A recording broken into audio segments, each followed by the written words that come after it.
네, 안녕하세요. 오늘은 주택을 신축하시려고 하시는 분들 중에 어느 정도 비용을 투자해서 좀 이쁘게 집을 짓고 싶은 분들, 그런 분들이 설계사무소, 건축사 사무소를 선택을 할 때 좀 생각을 해볼 만한 내용을 말씀드리려고 해요. 제가 이거를 찍게 된 이유는 그 얼마 전에 그 제가 사는 곳 주변에 그 어떤 분을 만났는데 그 설계비 2천만 원을 들여서 이제 도면을 받고 있고 상세도까지 나오고 있다고 뭐 그렇게 말씀을 주시는데, 제가 얼핏 듣기에 설계비 2천만 원에 상세도까지 좀 말이 안 되는 거거든요. 생각을 해보면 그 상세도를 그릴 수 있는 건축사, 뭐 건축가는 경력이 10년 정도, 10년 가까이 될 것 같아요. 그래서 혼자서 뭐 이렇게 프로젝트도 처음부터 끝까지 다 해봤고, 여러 번 해본 거죠. 여러 번 해봤고, 그리고 이제 현장도 많이 다녀봤을 거고 그랬을 것 같아요. 그러면 이런 사람들은 최소 월급이 한 5, 600만 원 돼요. 5, 600만 원. 저도 제가 한 달에 5, 600만 원을 벌고 있는지 잘 모르겠지만 독립을 해가지고 어쨌든 제가 만약에 사무실에 다닌다면 아마도 제가 5, 600만 원은 더 받지 않을까. 여튼 그 어떤 사무실, 저같이 이제 혼자서 하는 사무실이 아니라 뭐 한 5명, 10명 되는 사무실이에요. 거기 이제 경력직이 있어요.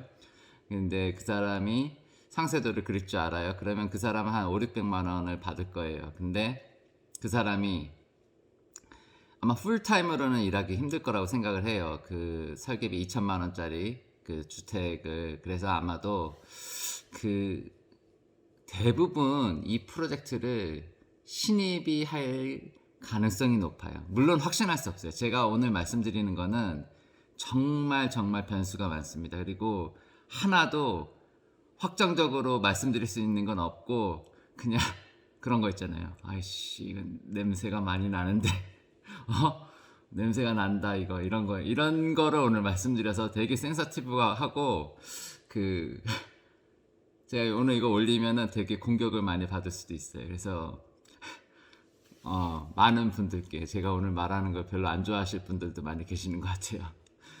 그래도 이렇게 말하고 그 한번 그 공개적으로 뭐 이런저런 얘기 나눠보는 것도 나쁘지 않을 것 같아가지고 전 올립니다.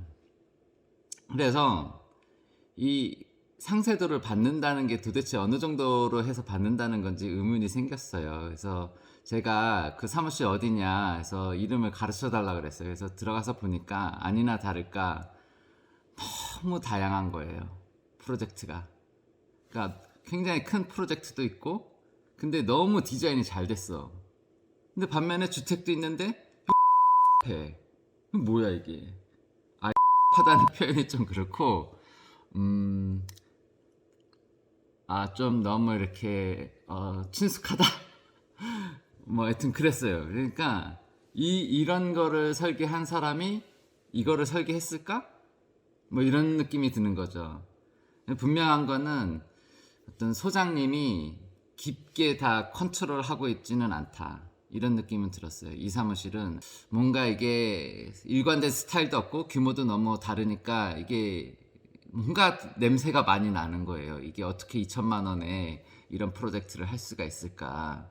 아마 그냥 이렇게 그 약간 좀 뭐 하여튼 그런 것 같아요. 그래서 보통 사무실은 그럴 수 없어요. 그러니까 좀 이렇게 안정화돼서 굴러가는 사무실들은 좀 비슷한 규모의 비슷한 종류의 프로그램이라고 하거든요. 그러니까 건축가가 이제 프로그램이라는 얘기를 하면은 성당이면 성당, 뭐 전시관이면 전시관, 뭐 아니면 뭐 주택이면 주택, 이런 식으로 좀 특화되게 돼 있어요. 그러니까 잘하는 거에 좀 이렇게 손발이 잘 맞게 돌아간다고 해야 되나? 뭐 그런 식으로. 아니면 그 프로그램은 다양할 수 있어요. 뭐 주택을 할 수도 있고 교회도 할 수 있고 음악당도 할 수 있는데, 그 건축 언어라고도 하는데요. 이 스타일이 일관적인 게 있어요. 예?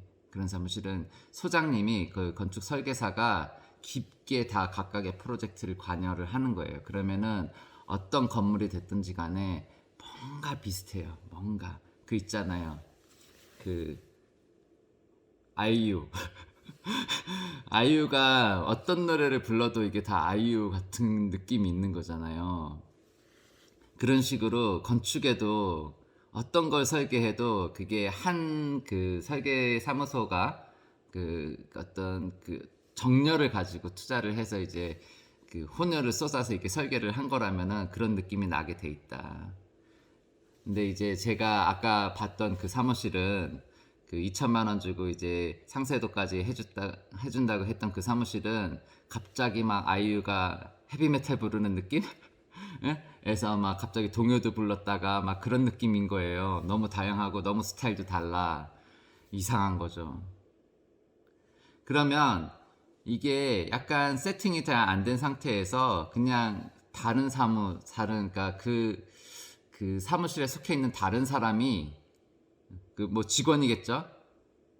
했는데 이게 핸들링이 잘 안 돼 경우가 많은 거예요. 제가 무슨 얘기 하고 있는지 잘 이해가 안 되시죠? 대리 수술 들어보셔서 대리 수술. 그러니까 이게 되게 예민한 표현인데 건축 설계 사무소도 어떤 사무실의 이름을 가지고 그걸 하지만 그 약간 대리 수술 개념으로 대리 설계 같은 게 있는 거예요. 그러니까 밑에 직원한테 그냥 던져주는 거예요. 너 그렇게 해. 물론 이제 소장님이 오셔서 이렇게 이게 좋다 저렇게 좋다 말씀하시겠죠. 근데 그거 가지고는 충분하지 않은 거죠. 예, 충분하지 않은 거다. 그러니까 그래서 좀 큰 사무실이고 뭐 설계비 싸다 이게 결코 좋다는 게 아니라는 걸 제가 오늘 강하게 말씀드리고 싶은 겁니다. 제 결론은 이 비디오를 찍게 된 동기는 그런 겁니다. 이게 좀 이름 있고 프로젝트도 많고 그런데 설계비가 싸다. 이게 결코 어떤 좋은 징후가 아니다.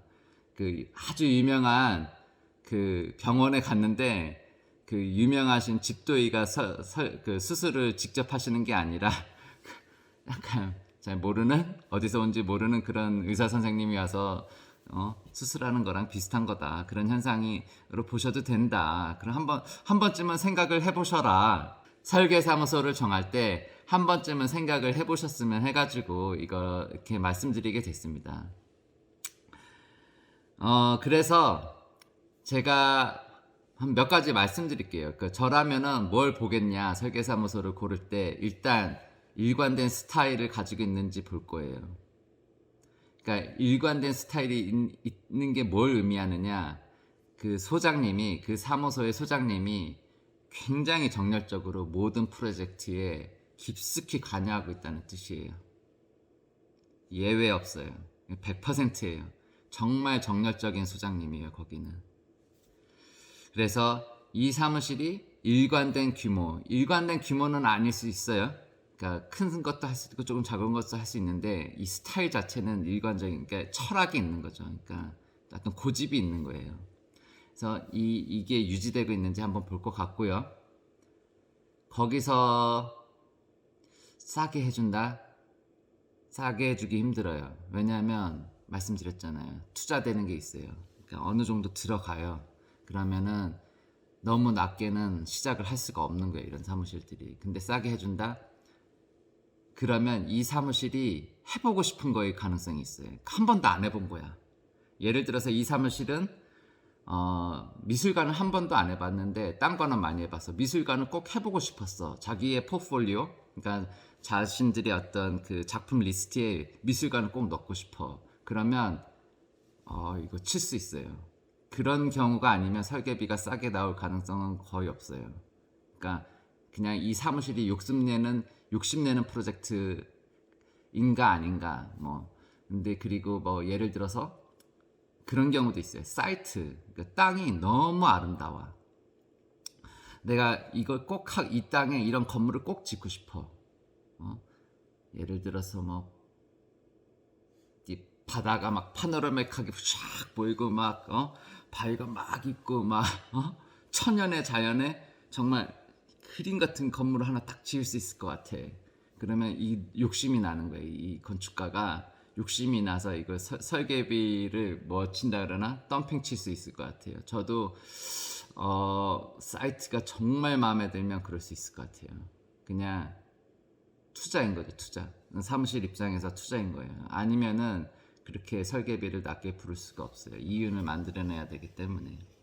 그러니까 두 번째 제가 만약 한번 고려를 해본다면 그 막 독립한 젊은 친구들 있어요. 이 얘네들은 진짜 조금 그러니까 경험도 어느 정도 있고 좀 보기도 많이 봤고, 근데 이제 작품은 별로 없어요. 자기 이름으로 작품은 별로 없어요. 근데 막 의욕에 넘쳐 있는 거죠.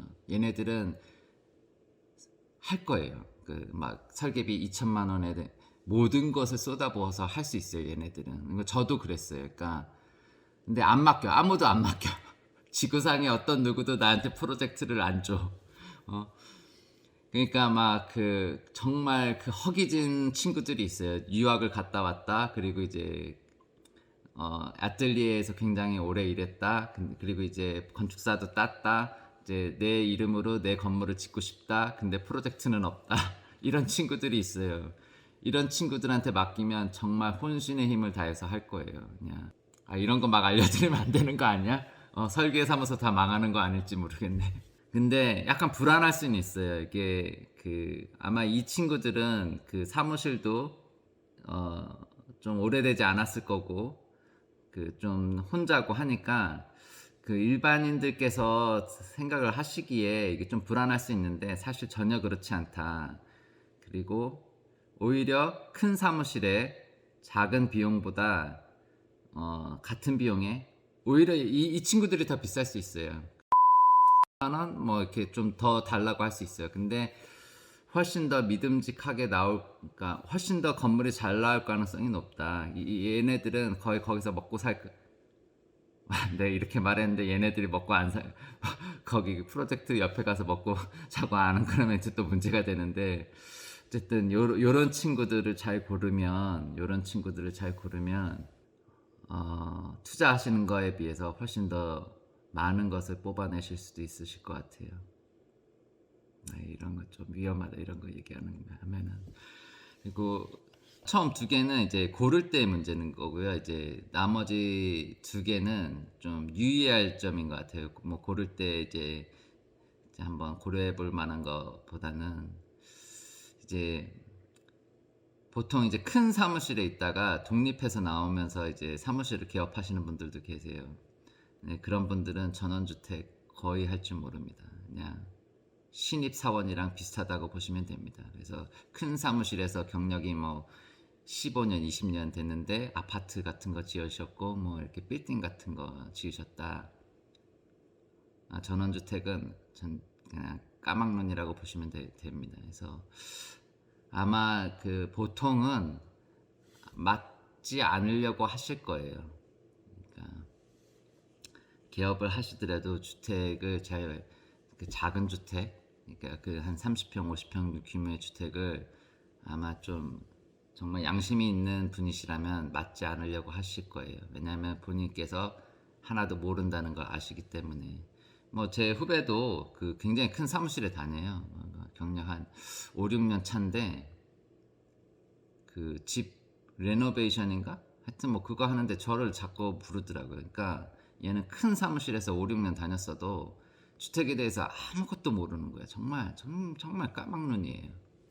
그래서 그런 것도 한번 신경을 쓰세요. 이 분이 도대체 어떤 프로젝트를, 어떤 건물을 지어 오셨는지 이런 것 좀 알으셔야 될 것 같아요. 그리고 마지막으로 이제 말씀드리고 싶은 거는 이제 가끔 보면은 무료 설계라고 있어요. 무료 설계. 이게 제일 대박이에요. 이게 무료 설계. 세상에 특히 건축 분야에서 무료는 없습니다. 무료는 없습니다. 제가 그 3천만 원 받고 그 설계를 하면서 굉장히 막 힘들게 허덕인 적이 있어요. 근데 이제 거기서 이제 같이 일하시는 분 중에 돈 설계비 500만 원 받고 직원을 그 미팅 때마다 데리고 다니는 분이 있더라고요. 대박이다 이거. 어떻게 저게 가능한가. 그러니까 그 의뢰인님 입장에서는 돈 500만 원밖에 안 줬는데 미팅할 때마다 뭐 디자이너가 하나 오고 거기 뭐 수습이 따라오고 또 이제 대표님 또 오고 하니까 세 명이 돌아다니는 거예요. 야, 이게 어떻게 가능하지? 사실 말이 안 돼요. 있잖아요. 디자이너, 대표 디자이너 막 이러면은 아까 말씀드렸듯이 분명히 경력 10년 차 뭐 가까이 될 거예요. 그 이상일 거예요. 그러면 월급이 5, 600만 원 이상 돼요. 근데 이 사람이 현장에 한 7, 8번 와요. 근데 인턴까지 이거 데리고 오고 뭐 대표님까지 같이 와. 이게 그냥 상식적으로 생각을 해도 인턴도 공짜로 쓸 수 없잖아요. 얘도 한 200만 원에서 300만 원 나갈 거잖아요. 근데 이게 한 8번 와 미팅에. 안 돼요. 이게 그냥 단순히 생각을 해도 이게 말이 안 돼요. 근데 제가 되게 인상 깊었던 거는 그때 의뢰인님이 그냥 좀 대우받는 것 같은 느낌이 드셨나 봐요. 그 적은 비용에. 얘가 우리 프로젝트를 위해서 굉장히 헌신하고 있고 투자를 많이 하고 있다. 뭐 그렇게 느끼시더라고요. 참 묘하다 이게.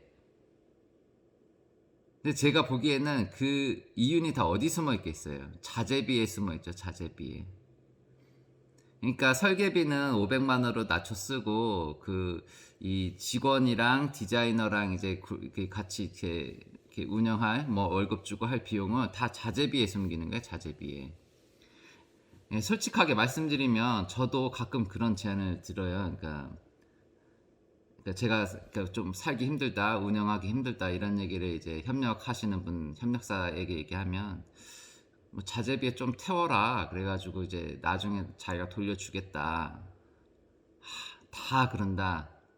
너만 안 그러고 다 그런다. 너만 안 그러다. 이거 좀 위험하다. 근데 그게 저는 싸움이라고 생각을 해요. 싸움이라고 생각을 해서 정말 그러니까 양심적으로 그러고 싶지 않은데 다들 그런다고 하시더라고요. 그래서 언제든지 얘기하라고. 그러니까 제가 됐다고 그랬어요. 제가 됐다고. 나는 그런 거 안 한다 그랬는데 그분이 그랬죠. 언제든지 얘기하라고. 자재비에 조금 태워서 조금 보태라고. 운영하는데 조금 보태라고. 다 그렇게 한다고. 들으셨죠? 예, 설계비 낮은 거 무료 설계 믿지 마세요. 그거 할수록 그냥 싸구려라는 말 쓸게요. 그러니까 싸구려 재료가 의뢰인님 집에 들어옵니다. 네, 여기까지 하겠습니다.